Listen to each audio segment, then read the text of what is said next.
Hello दोस्तों, दिवस academy में आपका स्वागत है। आज हम लोग पढ़ेंगे इंडियन ज्योग्राफी का एक टॉपिक है जिसका नाम है भारतीय मिट्टी, यानी भारत के मिट्टी के बारे में हम लोग पढ़ेंगे। इसमें देखेंगे कि मिट्टी कितने प्रकार की होती है और कौन कौन सी मिट्टी का क्षेत्र जो है भारत में किस किस क्षेत्रों में पाया जाता है।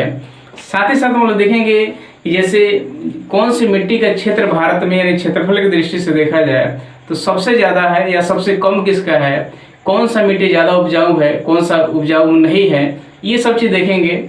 उसमें साथ ही देखेंगे कौन सा मिट्टी जो अम्लीय होता है तो फिर अम्लीय को कैसे सुधारा जा सकता है, कोई मिट्टी अगर क्षारीय है तो उसको कैसे सुधारा जा सकता है। ओवरऑल मिट्टी के बारे में जितना चीज़ हम लोग टोटल आप लोग यहाँ जानने की कोशिश हम लोग करेंगे। साथ ही साथ मैं ये कहना चाहूँगा जो दोस्त अभी तक और चैनल से नहीं जुड़े हैं तो दोस्त चैनल से जुड़ेंगे, जो आगामी जैसे बीपीएससी या बीएसएससी सीजीएल का तैयारी कर रहे हैं या दरोगा तैयारी कर रहे हैं तो उनके लिए मोर देन सफिशिएंट है आपको चैनल, क्योंकि इसमें सारे सब्जेक्ट का इसमें आपको वीडियो बना के इसमें डाला जा रहा है। तो चैनल से जुड़िए और आप वीडियो देखिए और अपना तैयारी कीजिए। तो आइए हम शुरू करते हैं आज का वीडियो। तो यहाँ देखिए, सबसे पहले कहता है कि भारतीय कृषि यानी भारतीय कृषि अनुसंधान परिषद भारत के यानी मिट्टी को क्या किया गया है, 8 वर्गों में विभाजित किया गया। किसके द्वारा? भारतीय कृषि अनुसंधान परिषद के द्वारा भारत की मिट्टी को 8 प्रमुख भागों में बांटा गया है। लेकिन एग्जाम की दृष्टि से देखा जाए तो 4 ही मिट्टी जो है वो बहुत महत्वपूर्ण है और एग्जाम में वही आता है।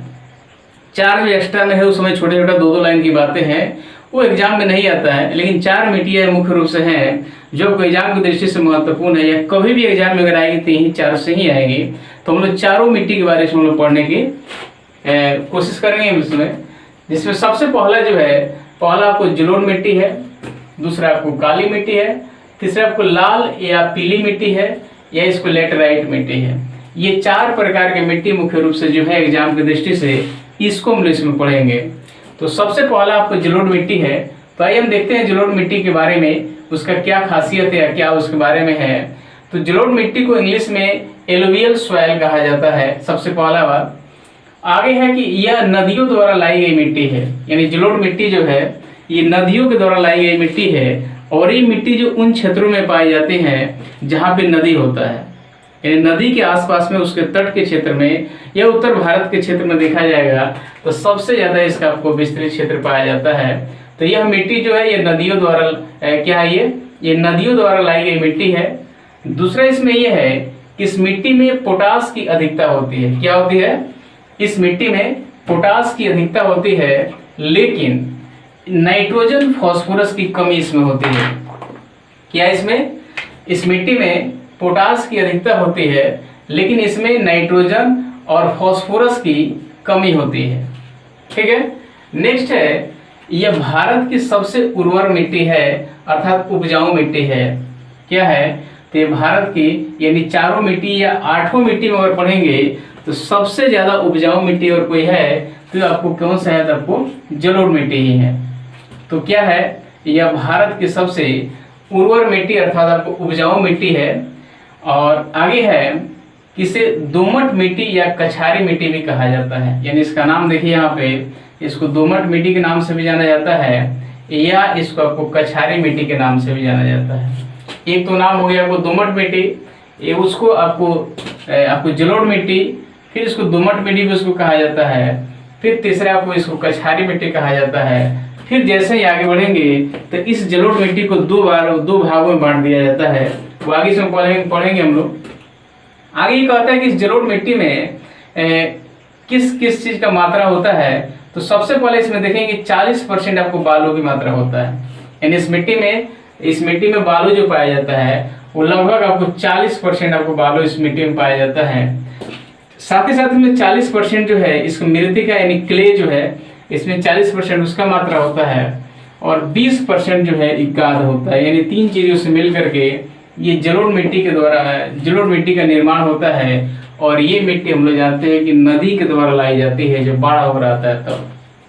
आगे है कि कुल क्षेत्र का यानी भारत का जो जितना क्षेत्रफल है उस क्षेत्रफल का यानी कुल क्षेत्रफल का जो 22% भाग पर यह आपको जलोढ़ मिट्टी फैला हुआ है। यानी भारत में जितनी सारी मिट्टियां हैं सबसे ज्यादा इसका विस्तृत, सबसे ज्यादा इसका विस्तार जो है इसी का है। किसका? तो जलोढ़ मिट्टी का है। ठीक है। आगे है, यह भारत के संपूर्ण उत्तरी मैदान यानी भारत के उत्तरी मैदान तथा जो तटीय मैदान, जैसे मान लीजिए ये तट जो है, तो ये तट और ये तट जो है, इस पर आपको ऊपरी भारत में ये सबसे ज्यादा इसका विस्तार है किसका, तब जलोढ़ मिट्टी का। ठीक है। तो आगे क्या कहता है, यह मिट्टी उर्वरता की दृष्टिकोण से काफी अच्छी मानी जाती है। कौन, तब जलोढ़ मिट्टी। और आगे है, इसीलिए औरों की अपेक्षा कम खाद इसमें लगता है। यानी जितने सारे मिट्टी है उसमें से एक जलोढ़ मिट्टी है, इसमें मान ली और उर्वरता बढ़ाना हो, उसमें खाद डालना हो, तो और जितने सारे मिट्टी है उसकी अपेक्षा इसमें आपको कम खाद यानी कम उर्वरक इसमें डालना पड़ता है। तो यही कह रहा है कि मिट्टी उर्वरता के दृष्टिकोण से काफी अच्छी है और इसको और उर्वर अगर बनाना हो तो और मिट्टी का अपेक्षा देखा जाए तो इसमें कम खाद के द्वारा भी ज्यादा आपको उर्वर मिट्टी हो जाता है। आगे है कि जलोढ़ मिट्टी दो प्रकार की होती है।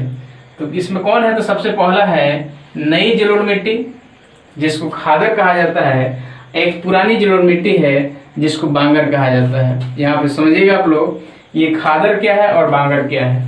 जैसे मान लीजिए ये बांगर, सबसे पहले इसको यहाँ से समझेंगे कि जलोढ़ मिट्टी जिसको खादर कहा जाता है, इस खादर का मतलब ये है कि यहाँ पे आपको जैसे नदी के किनारे की बात हो गई, जहाँ पे हर साल आपको बाढ़ आ रहा है और बाढ़ के द्वारा मिट्टी लाई जा रही है, बार बार परत पे परत बनते जा रहा है, तो वहाँ नई मिट्टी को यानी नई जलोढ़ मिट्टी को वो खादर कहा जाता है। यानी हर साल यहाँ पे पानी आ रहा है बाढ़ के द्वारा और नदियों के द्वारा पानी लाया जा रहा है हर साल, उसके द्वारा मिट्टी आ रहा है और वो मिट्टी जो हर साल परत दर परत बनते जाता है, तो वो नई मिट्टी को आपको खादर कहा जाता है। लेकिन ये पुरानी मिट्टी यानी पुरानी जलोढ़ मिट्टी जो है जिसको आपको बांगर कहा जाता है, तो ये है कि ऐसा समय था कि उस क्षेत्र में कभी बाढ़ गया है, यानी नदियों द्वारा मिट्टी जो है वहाँ पे पहुँचा है, बाढ़ गया है वहाँ पे, लेकिन कई साल से बीत गया है और अभी तक उसमें नहीं गया है। यानी बहुत पहले उस क्षेत्र में बाढ़ गया है, लेकिन आज की डेट में वहाँ पे नहीं जाता है। तो वहाँ पे जो सबसे पहले जो आपको गया था बाढ़, तो वहाँ पे जो मिट्टी गया था बाढ़ के द्वारा, वो मिट्टी जो है वो आपको बांगर कहलाता है। यानी वैसा क्षेत्र जो नदी से बहुत दूर है और वहाँ पे पहले बाढ़ गया है, तो नदी के द्वारा जो मिट्टी जब गया था उस क्षेत्र को कहा जाता है आपको बांगर।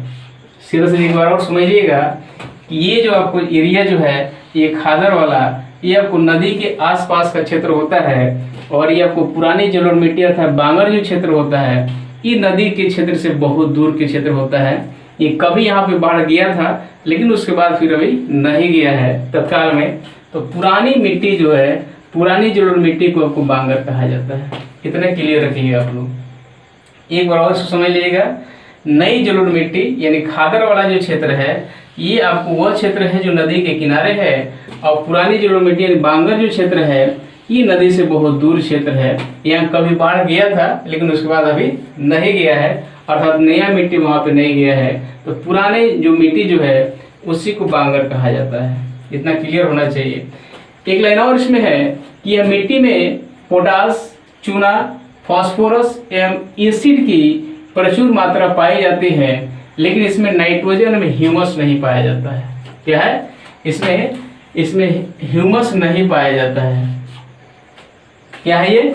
इस मिट्टी में अर्थात आपको जलोढ़ मिट्टी में पोटास, चूना, फास्फोरस एवं एसिड की मात्रा पाई जाती है, अधिक मात्रा में पाई जाती है, लेकिन उसमें नाइट्रोजन एवं ह्यूमस की मात्रा नहीं पाई जाती है। आगे देखेंगे दूसरे नंबर पे आएगा क्या, तो आपको काली मिट्टी जिसको आपको इंग्लिश में ब्लैक सॉइल कहा जाता है, इसके बारे में हम लोग पढ़ेंगे। इसमें सबसे पहला है कि काली मिट्टी को रेगुड़ मिट्टी, कपासी मिट्टी या ट्रॉपिकल ब्लैक मिट्टी या लावा मिट्टी इसको कहा जाता है। यानी एक आपको काली मिट्टी को काली मिट्टी के नाम से भी जाना जाता है, रेगुड़ मिट्टी के नाम से भी जाना जाता है, कपास की मिट्टी के नाम से भी जाना जाता है, ट्रॉपिकल ब्लैक मिट्टी के नाम से भी जाना जाता है, और साथ ही साथ यहाँ देखेंगे तो लावा मिट्टी के नाम से भी इसको जाना जाता है। ठीक है, ये नाम टोटल आपको याद होने चाहिए कि एग्जाम में कोई भी नाम पूछ सकता है। इसका निर्माण जो है यानी काली मिट्टी का निर्माण जो है बेसाल चट्टानों के टूटने फूटने से होता है। क्या है? यानी काली मिट्टी का निर्माण जो है बेसाल चट्टानों के टूटने फूटने से होता है। यह मिट्टी दक्कन ट्रेप या मालवा के क्षेत्र में विशेषकर जैसे गुजरात, महाराष्ट्र, मध्य प्रदेश, छत्तीसगढ़ में पाई जाती है।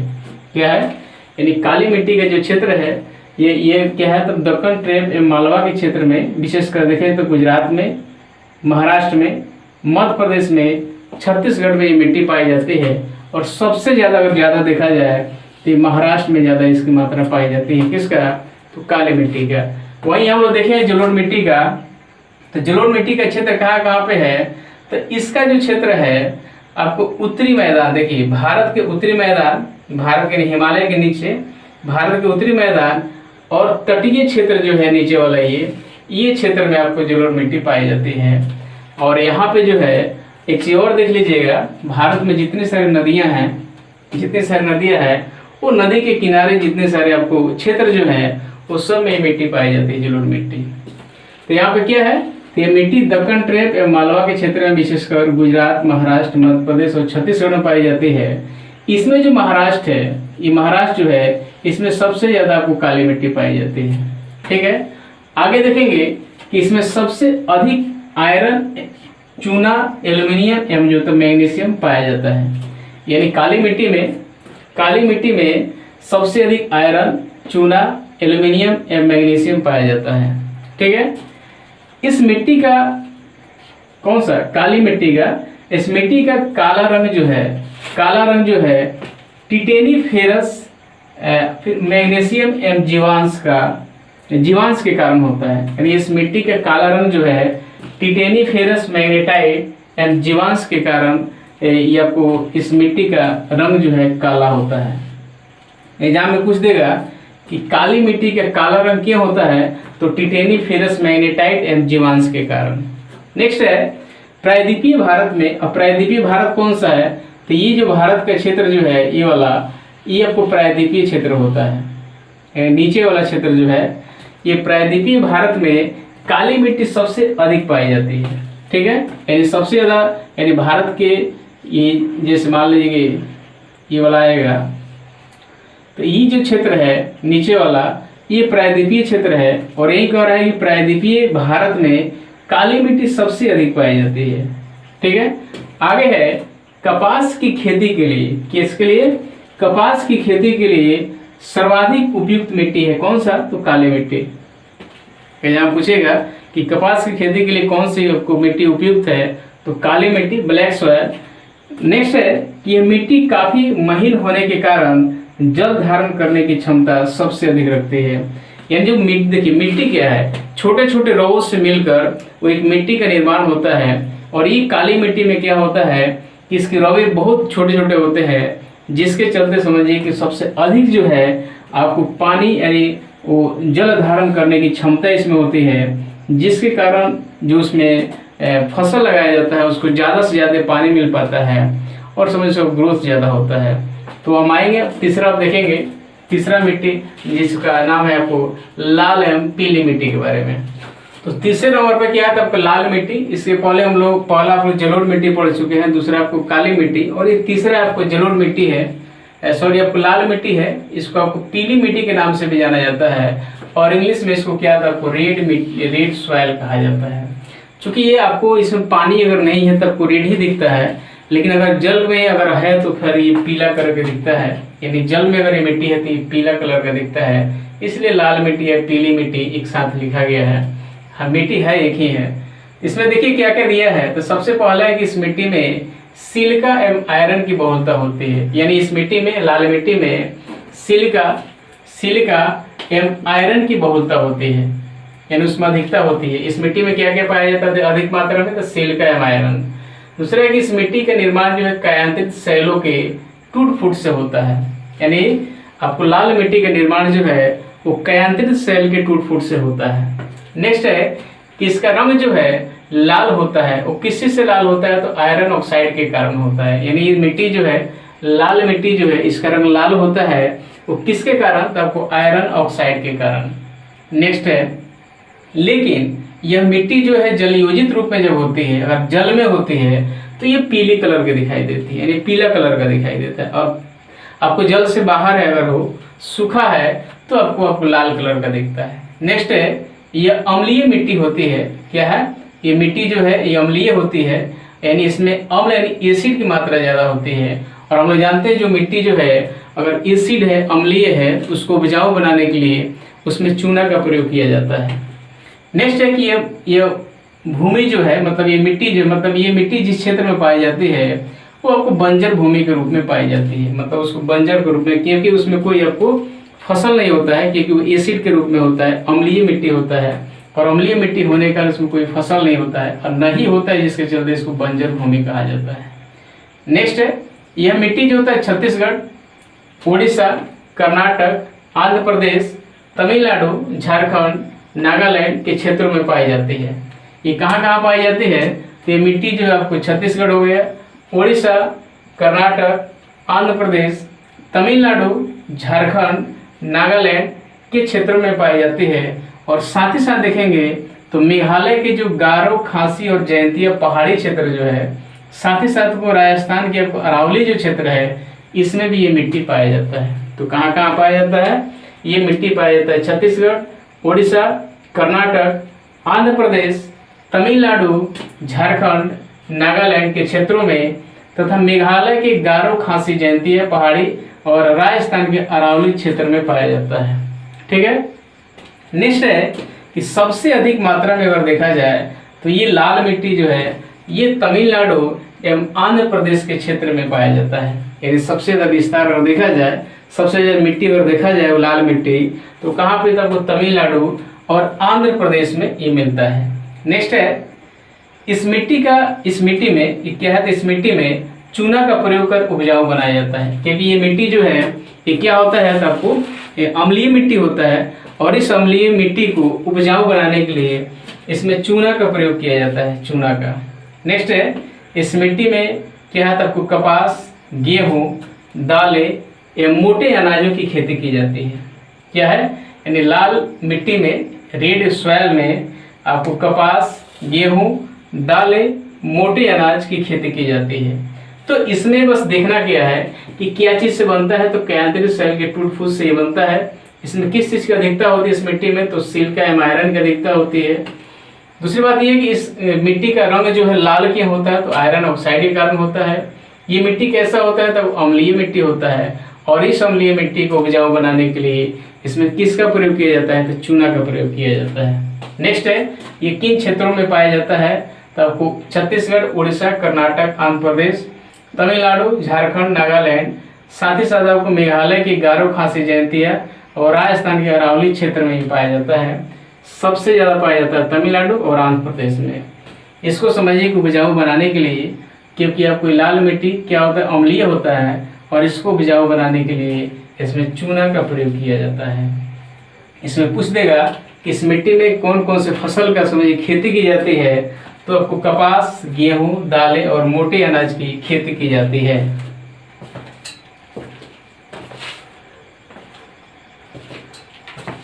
अब चौथे नंबर पे आपको लेटराइट मिट्टी जिसको इंग्लिश में लेटराइट सॉइल निकालते हैं। अब इसमें देखते हैं कि इसमें क्या क्या इसका पॉइंट्स है इसमें। तो सबसे पहला क्या है? तो इस मिट्टी का निर्माण जो है मानसूनी जलवायु की आर्द्रता एवं शुष्कता के क्रमिक परिवर्तन से होता है। यानी मिट्टी कैसे बनता है? लेटराइट मिट्टी कैसे बनता है? तो मानसूनी जलवायु की आर्द्रता एवं शुष्कता के क्रमिक परिवर्तन से इस मिट्टी का निर्माण होता है। नेक्स्ट है, इसमें आयरन एवं सिलिका की अधिकता होती है। इसमें आयरन एवं सिलिका की अधिकता होती है। और नेक्स्ट है कि इस मिट्टी में लो ऑक्साइड एवं एल्युमिनियम की अधिकता भी होती है। ठीक है। रेड मिट्टी में हम लोग देखे हैं, यानी रेड सॉइल में हम लोग देखे, इसमें भी आयरन एवं सिलिका दिखाई दिया था, उसकी बहुलता थी। उसी तरह से इसमें भी लेटराइट मिट्टी में भी आयरन एवं सिलिका की अधिकता इसमें पाई जाती है। साथ ही साथ इस मिट्टी में लो ऑक्साइड के साथ साथ इसमें एल्युमिनियम की अधिकता होती है। रेड मिट्टी में, रेड सॉइल में हम लोग देखे हैं कि इसमें भी आयरन ऑक्साइड की मात्रा होती है। क्या चीज होती है? आयरन ऑक्साइड की मात्रा होती है। देखिए यहाँ पे है। ठीक है। इसमें क्या था? वो आयरन ऑक्साइड की मात्रा होती है। और उसी तरह से लेटराइट मिट्टी में भी आपको लो ऑक्साइड और क्या है? तो आपको एल्युमिनियम की अधिकता होती है। इसे जो है मखरली मिट्टी के नाम से भी जाना जाता है। किसको? लैटराइट मिट्टी को मखरली मिट्टी के नाम से भी जाना जाता है। ठीक है, आगे है ये मिट्टी गीली होने पर, ये मिट्टी क्या है? तो ये मिट्टी गीली होने पर लसलसा एवं सूखने पर ईंट जैसा कठोर हो जाती है। और ये लैटराइट मिट्टी में अगर पानी है तो लसलसा चिपचिपा टाइप का होता है, लेकिन वो सूख जाए, अगर वो पानी की मात्रा खत्म हो जाए तो बहुत कठोर यानी ईंट जैसे ही कठोर हो जाता है। नेक्स्ट है इसका रंग, यानी लैटराइट मिट्टी का रंग जो है कैसा होता है? लाल होता है। लाल होता है क्योंकि इसमें आपको लौ ऑक्साइड है, मतलब आयरन ऑक्साइड है। साथ ही साथ इसमें देखेंगे कि इस मिट्टी में चाय, इलायची एवं काजू की खेती होती है। ठीक है, यानी इस लैटराइट मिट्टी में चाय, इलायची एवं काजू की खेती होती है। नेक्स्ट है कि सैलों के टूट फूट से, यानी सैलों के टूट फूट से निर्मित होने वाली इस मिट्टी को लाल लैटेराइट, सफेद लैटेराइट तथा भूमिगत जलवायु लैटेराइट के रूप में वर्गीकृत किया जाता है। जब सैलों से ये टूटता है मिट्टी तो 3 भागों में बढ़ जाता है। पहला लाल लैटेराइट, दूसरा सफेद लैटेराइट और तीसरा भूमिगत जलवायु लैटेराइट के रूप में ये होता है, यानी 3 भागों में होता है।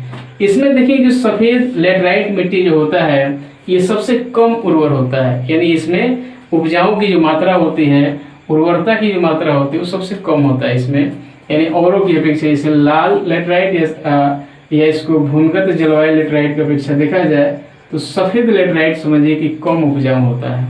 नेक्स्ट आगे है, और बहुत इंपॉर्टेंस है, इसको देखिएगा आप लोग कि मिट्टी में अम्लीयता कम करने के लिए, अगर कोई मिट्टी अगर अम्लीय मिट्टी है, हम लोग जानते हैं जो मिट्टी अम्लीय है तो बंजर है, उसमें कोई खेती हो नहीं सकता है, उसमें कोई फसल हो नहीं सकता है।